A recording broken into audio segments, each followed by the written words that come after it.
Welcome to Destination Marriage, a podcast about successfully navigating the winding roads of marriage.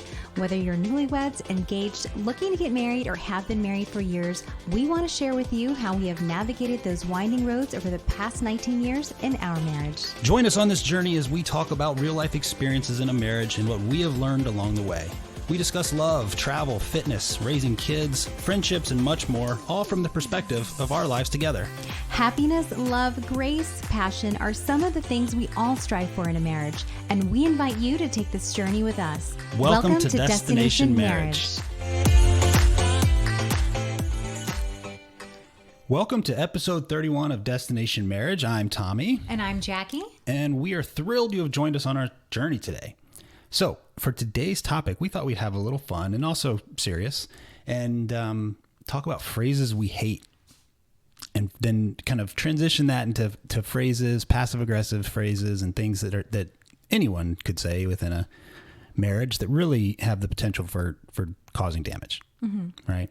So, I think that sometimes it's intentional, sometimes it's unintentional as far as the passive-aggressive stuff is concerned. Agree. Sometimes it could just be like we all have little sayings that just kind of we don't even, it's just a response. It's like our go-to response. And maybe we don't even realize that it's passive aggressive or hurting. Right.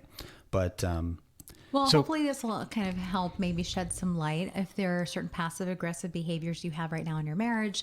But once you know it's passive aggressive, you need to stop. If you don't stop, then that's another problem. Yeah. Then you're doing it on now purpose. You're just aggressive. Right. And I think a lot of times, maybe, like you said, if you hear us chatting about this and, oh, wait a minute, I didn't even realize I said that. That's one kind of component to it. But the other is, if I'm saying something passive aggressive and it's just this thing I say all the time, maybe you couldn't even put your finger on exactly what hurts you or makes you upset when I say certain things, like if you don't realize that the saying is actually hurting you, and maybe we can shed some light on that too. Maybe. All but right. I'm not pointing fingers here if I say anything that, maybe is, I don't know. All right. So before we jump into the kind of the marriage specific phrases and passive aggressive, let's talk about a few phrases out there in the world today that really bug us. That just push your buttons. Or, as in the first one I will bring up, is the word triggered. That's your favorite one. Oh my goodness. It's so annoying because when I have this discussion, I'm like, yeah, I get triggered when I say the word triggered. So it's hard to not use the word. Yeah. But I can't stand when it's used as like this. It's overused. Oh my gosh. And it's used as like an excuse to act any way you want to act. Right. Well, at this point, it's like, what doesn't trigger someone, Well, so that's a then whole it gets different to the discussion, point. right? Yeah. No, I'm just saying, in a relationship, in a friendship, in life, it's like, I don't know. I hit two red lights back to back. I'm triggered. Come on. Right. It's like, take a chill pill. Because there are, look, our past experience, especially if it's traumatic type things, PTSD type of reaction, those are real trigger events, trigger food, right. Whatever. But yeah, when it's used as though I hit two red lights in a row, I'm triggered to be a jerk the rest of the day. World's falling apart. Yeah. There are real life situations that could obviously, alter the rest of your life. And those things, like you said, they should trigger you. PTSD or who knows. There are always worse situations. Right. Put it in perspective, take a step back. Whatever quote triggered you today. Right. I think for me, the nail in the coffin with that was when our younger son just randomly I was so triggered today. And I was like, I'm sorry, what? Hearing it at school all the time. They're hearing it at school and I get it. All kids do that. But I was like, all right, I'm officially off the triggered word bandwagon. Right. Now need to remove that really from bothers the vocabulary. And it's funny because pretty much anytime I say, and joking with conversation with friends or family, whatever, and I say, oh yeah, I hate that word trigger. They're like, oh, does it trigger you? That's the next statement every time. Well, it is kind of funny now that I know that it really does kind of hit a sore spot with you. I do like to use it just to be funny. Yeah. Stick that knife right in the side, twist a little bit. Gotta have a good time. That's not passive aggressive. That's just aggressive towards me. I don't like that. It triggers me. What next? What about, I actually don't really know if this one irritates you, but I can't stand, like, it literally makes me cringe, is adulting. Oh, no, I hate that word. Oh my gosh. I hate that phrase. Went to the grocery store, got food for dinner, hashtag adulting. Well, you're feeding yourself like a normal human being. Not Wash like, my clothes today, yeah. Adulting. What? Put my kids to bed. I'm pretty sure I've been doing these things since I was like 13. Half the chores that people claim are adulting. Right. No, you should be doing these Those things anyhow. that everybody should shower just does. today, adulting. It's like, I'm going to take credit for doing the things I'm supposed to do real quick. Yes. Minor things. Like, you should be cleaning your house. You should be washing your clothes. What's wrong with you? Yeah, People I agree. want credit for these minor things. We don't hear that one too often. It feels like all of these phrases are in social media world is when they get like thrown out all the time. Yeah, I would More say often so. than not, right? More so than in conversation. I don't think anybody says like. None of my friends have ever used the word adulting. I've heard It's some definitely people say well, I've heard adulting. it. Yeah, I'm just saying none of my age group friends. How's that? Because it's we a have a millennial college-aged child, and he doesn't And he even doesn't use use that word. Okay, I'm pretty sure he would do a hard eye roll if he heard somebody say that too. He'd be like, "What?" All right, so this is one that bothers me, and I don't want to get into too philosophical of a discussion about it. But why not? But let's go. Let's jump right in. The phrase "speak your truth" really bugs me Why? because it insinuates that everyone's truth is subjective, and again, that's philosophical. But like, if you say, speak your truth, and my truth is that 2 and 2 equals 6. Well, that's not my truth. That's just Your truth is that you need to return to math class. But you know what I mean? If I then throw out there, well, I'm just speaking my truth. If it's not true, then it's not your truth. There's a big difference between speak your truth and or speak my your delusion. perspective. Yeah. Well, but I mean, everyone has perspective. Right. Everyone sees the world through their lens of their own experience, through their own eyes, how they, their culture, all those things. I get all that stuff, but that's all subjective. Truth is truth, right? So it feels like it's this evolution and like having people not be responsible for the things that come out of their mouth. Yeah. Like I'm just speaking my truth, and my truth is XYZ, and I'm a jerk. Regardless if it hurts the other person. Yeah. So if like it's harmful to someone else, it doesn't matter because you're speaking your truth. Now, I do think there's a positive to it. Whenever I think when I initially started to see that phrase come around, now it's been overused and it's watered down. But I think that initially it was used to encourage people who maybe were keeping things close to the chest in regards to abuse, verbal abuse, whatever that may look like, or some type of traumatic situation. If it empowers people to voice something that maybe it was suppressed or silenced or oppressed. That's different.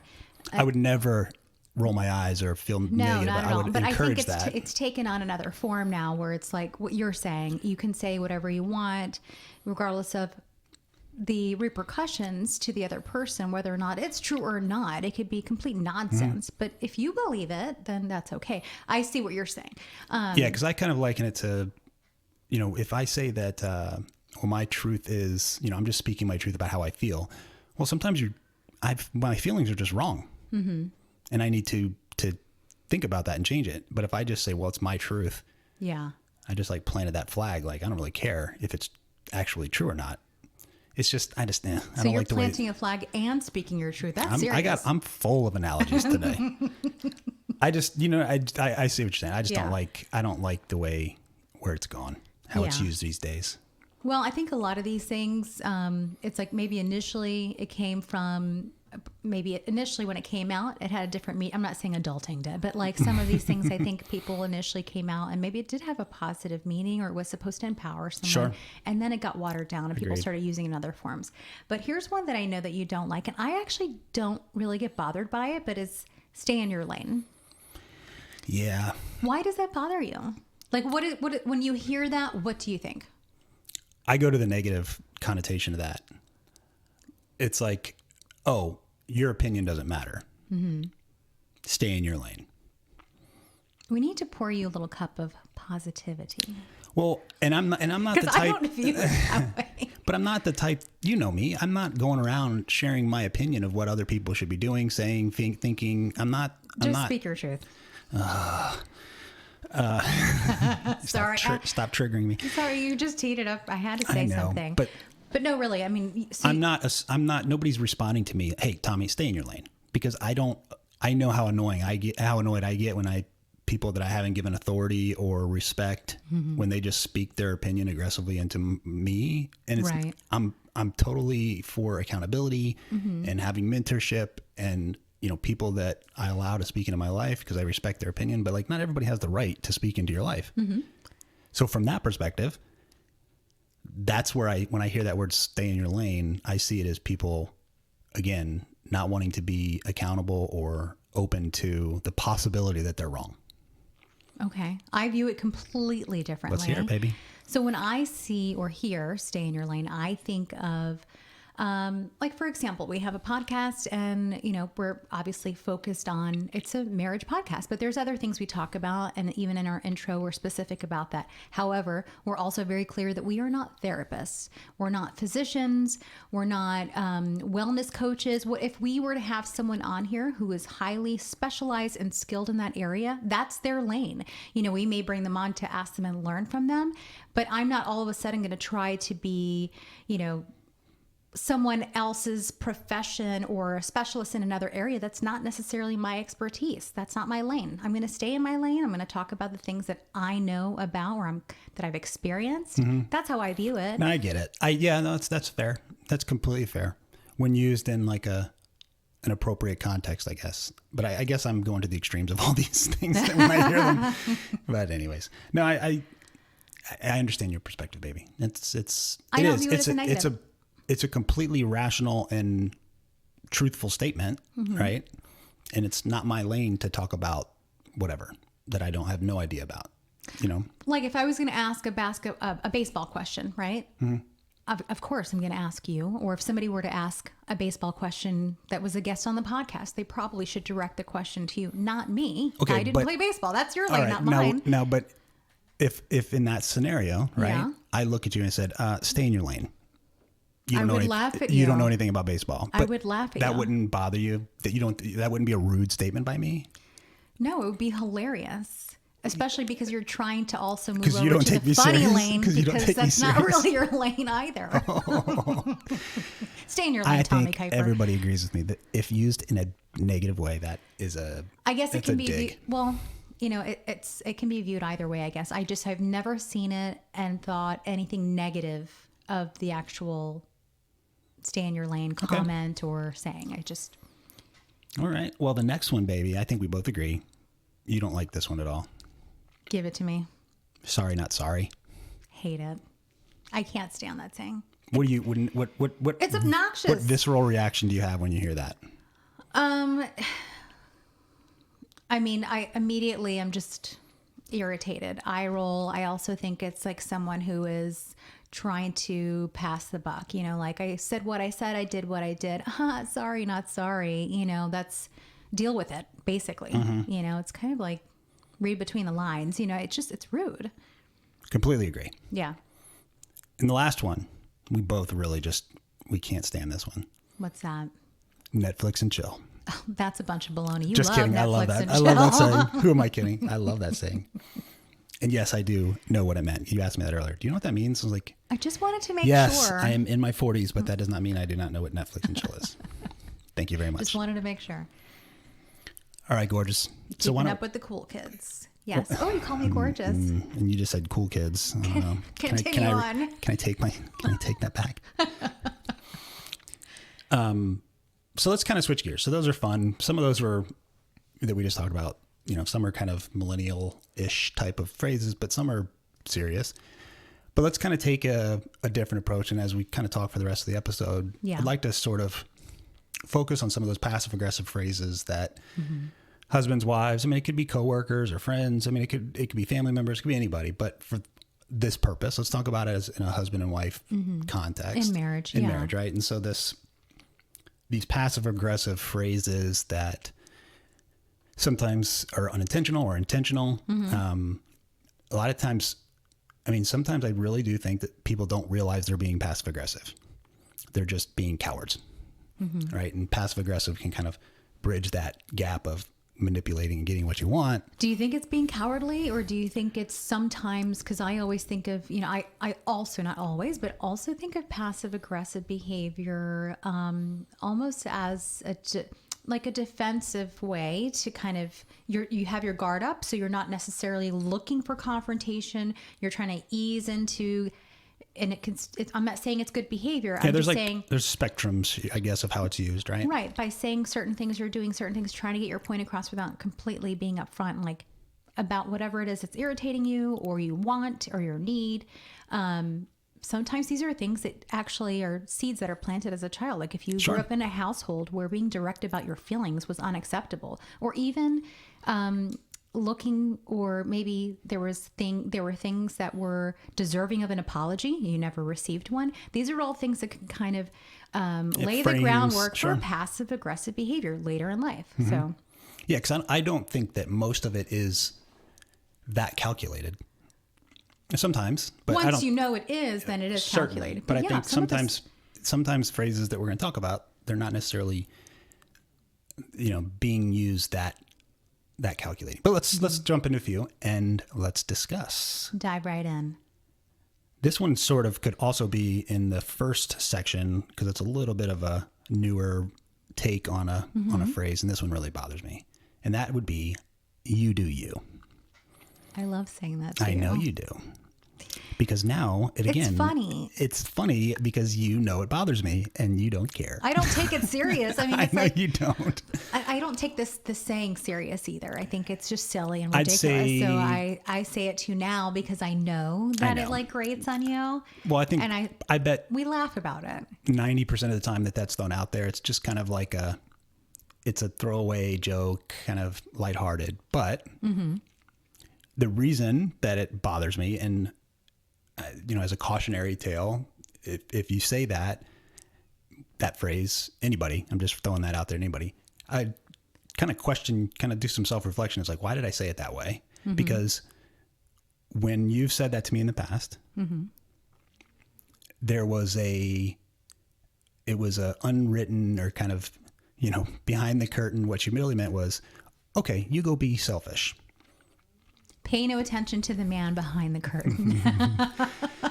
But instead of like flat out saying, "Oh, Tommy, that's cool. You go be selfish and do whatever you want to do," versus like, "You do you," kind of as a joke. Are you saying that next time I should say, "That's cool, you go be selfish," or do your selfish thing? No, that's what I'm saying. It's a passive aggressive thing. Is if you said, "Sweetheart, that hurts my feelings because I think you're being selfish in that." Yeah.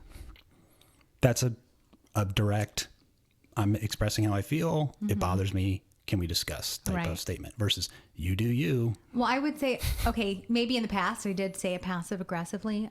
Honestly, now I really do say it. Oh no, because well, that's an example. We worked through it, and now you just, we've talked about it, but now now you just like to flat out hurt my feelings. Now you just don't care. Joke about it. I know. But yeah, I think in the beginning it was easier for me to like say that, instead of, I think that's really selfish, or I really needed your time, or because it's almost for us. I asked. It's almost always about time.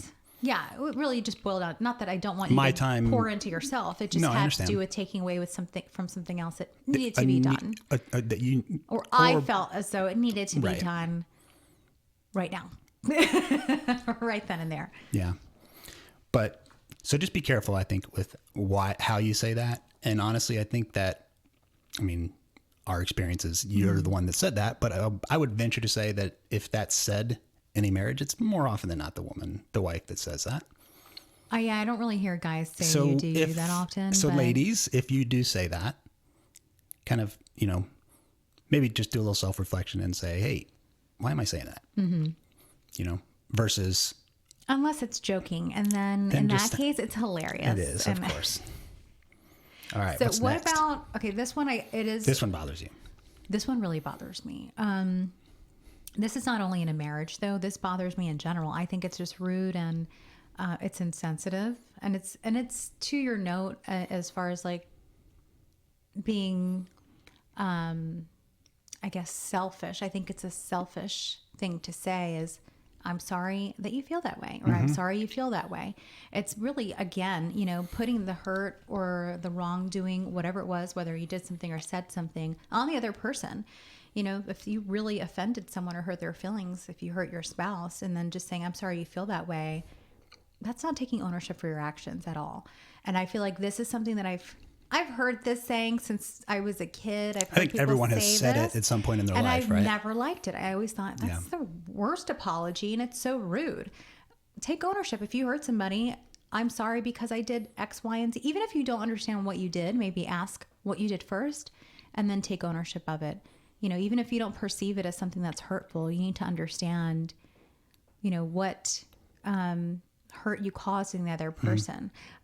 We don't say that to each other because I think I pretty much made that very clear that I really don't like that saying. And I know I don't say that. Yeah, you don't say that. Well, I mean, you've said it, like and I've said it in the past to each other. Versions of it. I feel like we don't say that. Well, it's been a long time. We've both worked through that. I think, just that's all. I mean, if you just said I made in the middle of that sentence, like you just changed the whole direction of that conversation. So if I just said, I'm sorry that I made you feel that way. Yeah. Yeah, I think we've said that more so than I'm sorry. I can't remember the last time I've heard you or myself say, I'm sorry you feel that way.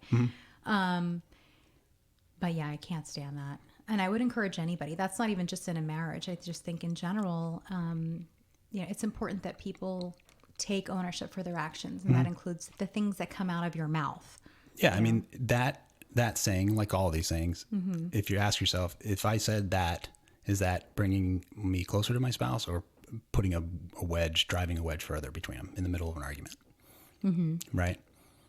Because you may not agree with their feelings, and their feelings may be wrong, and that needs to get discussed. But if you say it, if you start out that discussion by saying, well, I'm sorry you feel that way. You're getting further away from actually solving the issue. Right, exactly. And healing the hurt. All right, this one is mine. Because I don't think I've ever said this in this tone, but I really, when somebody says, fine, whatever. No, you say whatever. I don't think you say fine, but you say whatever. I think that in a marriage, typically, if that's thrown out there, I mean, we all say, oh, whatever. Both husbands and wives say that. It goes both ways. Okay, fine, whatever. That's not tied to a man or I a completely woman. understand that. But Both I people think say that. In the history of the short history of our heated discussions, as you like to call them, you've probably said it more than I have, right? Probably, but both of us have said that. I agree. Whether it was fine or just saying whatever, it doesn't have to be together. We have both said that for sure. I know that I've said it, or I've said, I'm fine. Not fine, but like, I'm fine. When I'm really not fine. That's on our list, right? Like, I'm not mad, but that's a different one. But I think for this, the context is typically between a husband and wife. And when that's thrown out there, a lot of times sometimes it's maybe a good way to just push pause on an argument, fine, whatever. But a lot of times, exhausted from the conversation. But a lot of times it's when it's a defense mechanism when the person that says it, they realize, oh, maybe I am wrong, but you know what? I'm not ready to apologize or admit I'm wrong yet. I'm just going to say, fine, whatever, and then walk off. Yeah, that's what it is. Am I right? Yeah. I mean, well, that, and like I said, you could be completely exhausted of the conversation if you're really going in circles, saying fine. Like a concession, like fine, whatever. No, where it's really hurtful is fine, whatever. And then that, boom, I'm in this conversation right now. And I'm not going to admit I was wrong. Not that every argument it's not a zero-sum game, right? It's not, someone's right and someone's wrong all the time. But sometimes you can agree just to disagree. That's Is that on our list? Let's all agree to disagree. Fine, whatever. No, but I think just be careful when you use that phrase aggressively like that. You're not helping the situation. Right. Just because the conversation may abruptly end doesn't mean that our feelings still aren't hurt, that it's resolved. So what about, why are you getting so upset? Yeah, that one that one will ratchet me up pretty quick. it'll it'll turn the flame up on my boiling pot. I mean, initially doesn't sound bad. Okay. Like, why are you getting so upset? Like, help me. It's not, it's obviously the tone, okay, that it's said in. So if I'm like, why are you getting so upset? You know, like it's that I know. That's a totally, that's totally different than if you said, hey, why are you upset? Right? Like, I don't know. I what kind of feel happened? like that What did I do to upset you? I kind of feel like that might trigger you as well. But if I said, no, what because did I do to upset that's you? that's how you normally, or you'll say, did I upset you some way or something like that, which is you honestly want to know and you know something's bothering. But yeah, when it's in the middle, and a lot of times you can't see our faces right now, but when that phrase is used, men, you can tell your wives this, there's always like this look on your wife's face when they say that to you, like, you look like an idiot. Why are you so upset? Like there's this look, and I'm sure all women have it. Like, my husband's a moron. Why are you getting so upset? But I think when men use it, more often than not, it's like this passive aggressive, like controlling statement. Like, why are you getting so upset? Like, I should be, like I have some sort of control over your feelings. And I think women, or anybody, but at least in our case, like you take that as, oh, another dig. And you're like, you don't control my feelings. Well, to piggyback on that, I'm gonna say that one of the things that I feel like goes hand in hand with why are you getting so upset would be you're overreacting because, oh my gosh, like talk about getting ratcheted up, because I never say that, but like hitting a hot button with me, you're overreacting. I'm sorry, like how do you, that's when you say controlling someone's feelings. You're overreacting right now to a made up statement that nobody said to you. Because just the thought of it enrages me. Okay. Enraged. I just feel like that's something that, okay, now you're really trying to just blatantly be insensitive to your spouse by saying you're overreacting. You're not even trying to understand what they're feeling, right? What their thought process is, their emotions. You're literally going directly to telling them, your emotions, your thought process, your feelings right now are to a level of extreme that absolutely makes no sense. Basically, you're telling them they're out of control, they're paranoid, whatever. All of those things kind of fall under you're overreacting, and you're going to make the situation worse. Don't ever say that. Or don't be so sensitive. Or why are you so sensitive? Yeah, those are all kind of variations of the same. And there are times, honestly, as a husband and wife, if you have a trust and you trust each other's opinion, there are times where you've told me and you've been 100% right. And it's been appropriately timed where you're like, oh, you're overreacting. Not like, why are you so overreacting, being so sensitive? You're like, Tommy, calm down. Right? I mean, there are times where I think we both have to each of us had to step in and kind of. Let's take a deep breath. It's kind of like, when you can say it in a way though that you're kind of you're still supporting your spouse. Let's take a step back or because it may not have anything, whatever you're upset about may not have anything to do with your spouse. It could be something to do with work, someone outside of your home, whatever it is. But by saying you're overreacting, I feel like that's just, then you're turning it into an argument. You know what I mean? Like you're taking it to another place. It doesn't need to go. Yeah, I agree. But I do think that when it's used as a passive aggressive term, it's typically when it's a disagreement with husband and wife, right? It's when it's used passive aggressively in a negative light. I can't even say that word right. It's a way of just, again, it's pushing the wedge further between you instead of, taking ownership of what you said, or even recognizing that what you said was hurtful, right? Yeah. If I said something to you and you reacted and I said, why are you overreacting?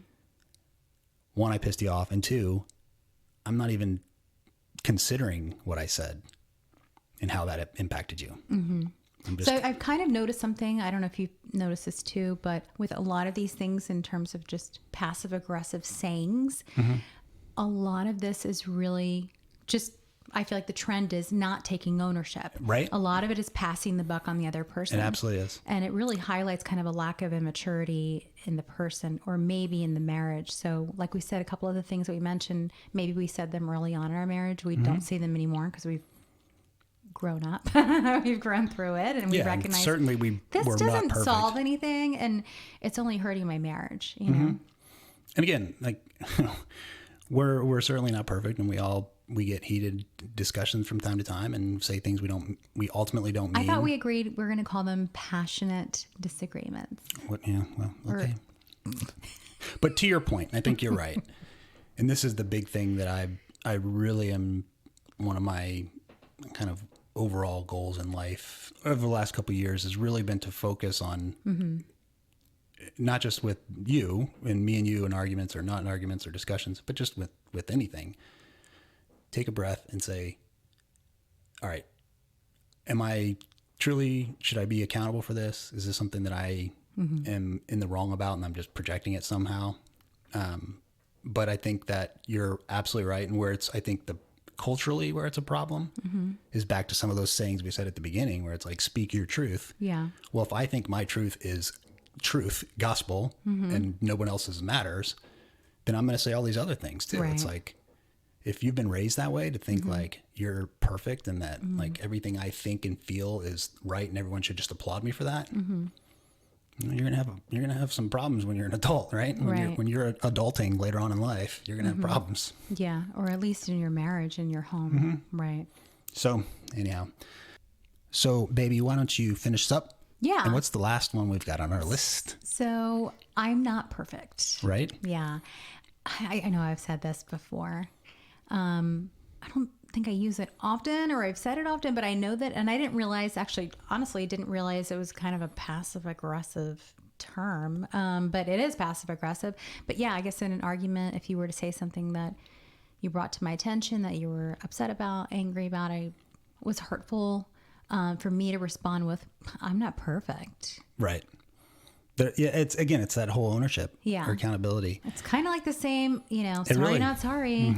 I'm sorry you feel that way, I think that, and this is something we've talked about on previous episodes, but I think one of the words that we have used intentionally over the past few years with each other is grace. And so you can easily say, let's say you meant it in a look, I'm sorry, I'm not perfect. If that still is kind of passive aggressive, it still kind of is like, I'm sorry, but, right. And then give all these reasons why you were wrong to be upset. I think it's kind of along those lines, but a difference would be a different version of that kind of brings together is, I'm sorry that I hurt your feelings. Please show me grace. I'm not perfect. I'm trying to get better at that. I know I recognize that's something I do wrong, whatever. I almost don't even just keep the I'm not perfect out of the, I don't know. I honestly don't even like the saying at all. And I agree. Because everyone knows that everybody is not perfect. Right. I still think that's kind of passing the buck. And I'm guilty of having said that in the past. Even in that context that I just said it? Yes. I think I think everything you said was great. I just don't like the I'm not perfect. I still think that's kind of taking away, and it's still somewhat passing the buck. It would be almost better to say, you're right. That was wrong of me, and you're taking ownership. Please forgive me. These are things that I'm asking for grace. I'm asking for grace. I need to work on that. I'm going to start working on that behavior. It's unacceptable, and please show me grace while I make those changes or remove that from my vocabulary or stop acting that way. Because one of the things that I believe is a true sign of a real honest apology is when whatever the behavior is comes to a screeching halt. Repeating the same behaviors, whether it's something you did or said, it's just kind of a, like you said, when you planted your flag, it's also a flag that person's waving saying, yeah, I'm not really that sorry, so True. I feel like the same goes for I'm not perfect, I completely agree. And I don't think anyone expects perfection, but they expect that you are at least sensitive to the other person's feelings and considerate. Yeah, and that you're taking ownership and not making excuses. If you apologize, and then say specifically what you're wrong about, or what you're apologizing for, I should say. Ask for forgiveness, ask for grace, and then work towards that healing of whatever scenario that is. Not if you think about it as really, I think the analogy of, is what I'm about to say going to drive a wedge, or is it going to bring us closer together? Yeah. Right. And if you kind of viewed everything through that lens first, before you before like me, open mouth, insert foot, then, I think your marriage will be a little better off for it. I agree. So, all right, guys. Well, we hope that this was helpful. I know that it's kind of therapeutic for us as we think through personally what we've worked through, or other kind of phrases that we say that we need some work on that still. At least it has for me. Jackie's perfect over there, but I'm not perfect. Do you want to go Netflix and chill? I do. All right. You do you, babe. All right, guys. Thanks for listening. All right. Bye. Bye. We hope you enjoyed this episode, and if so, please continue to listen and subscribe on Podbean, Apple Podcast, iHeartRadio, Spotify, or wherever you get your podcasts from. We would greatly appreciate positive reviews, and we will answer any questions at feedback@destinationmarriagepodcast.com. For up-to-date content and news about the podcast, you can follow us on Instagram at destination_marriage and visit our website at destinationmarriagepodcast.com. Be sure to tune in next week.